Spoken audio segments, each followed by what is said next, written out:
Start with fresh or frozen bones, and then we're going to place them in a pot of hot water and bring them to a boil. Fill your crock pot with water while you wait, and you can go ahead and turn it on. You can set it to high to get it nice and warm.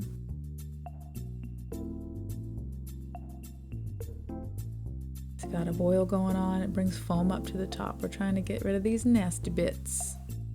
While I wait, I'll clean the kitchen. Okay, now it's really boiling. You can see some of the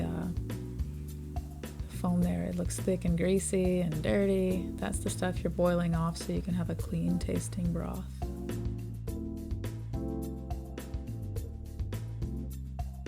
There's the bones just out of the hot water, steaming. You can see the marrow inside. And here's the step where we would roast them. So we put it before 450, spread them out on a cookie sheet. I was planning on roasting these, but then I was kind of looking at how much marrow I had inside. I didn't really want to lose any to roasting, so I decided to just skip the roasting and throw them in the crock pot.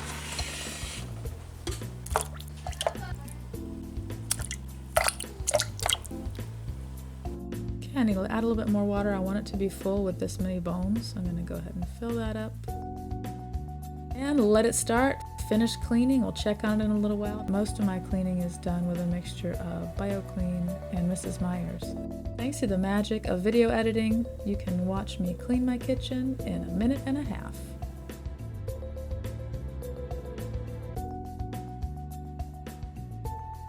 Watch how fast these dishes get done.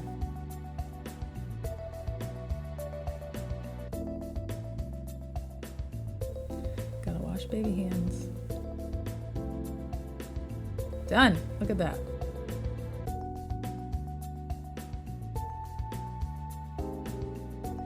All right, here's the bone broth looking good. I do expect to see a little bit more stuff float to the top, and I'll kind of skim that off. All right, this is the end of the day. The bone broth is done.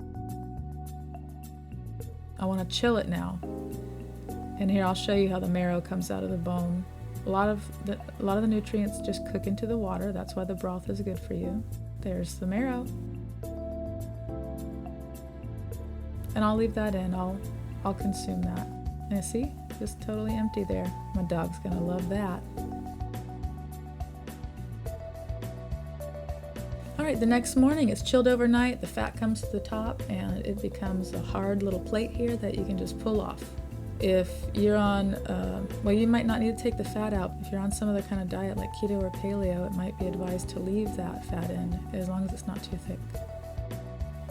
Still some good collagen on there. Probably could have cooked it overnight even. Okay, just making sure the marrow's in there.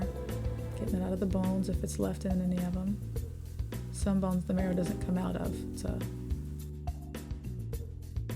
so cold, by the way, when you put your hands in here. I mean, I don't know what temperature the refrigerator is, but my fingers get so cold while I'm doing this. I have to sometimes run them under warm water. So I'm just going to use a slotted spoon here to get some of the larger pieces. Still, there's like some flesh there that I want to get out, and the onions. This broth I'm actually not going to cook another soup with. I'm just going to drink it every day. Drink a little bit, 4 to 8 ounces, a couple times a day. I'm making bone broth pretty much weekly, and the amount I'm making here will go into 3 jars, and each jar is about 12 to 16 ounces. So I'll drink about a half to 3/4 of a jar a day. So it'll last me about a week. And you know, get the best quality bones you can. These came from Publix, which is a regular grocery store. They have them in the freezer section, which is nice. But I also go to a farm, and I get them at the farm whenever I can. All right, so I'm just going to strain with a mesh strainer here to get any small bits out. I'm putting the marrow back in each time and just getting the rest into the trash can. Pouring it into jars. One last bit to strain. Last jar, and here's the finished product. It's cloudy because of collagen and minerals. Thank you for watching. I love you. May your life be wonderful.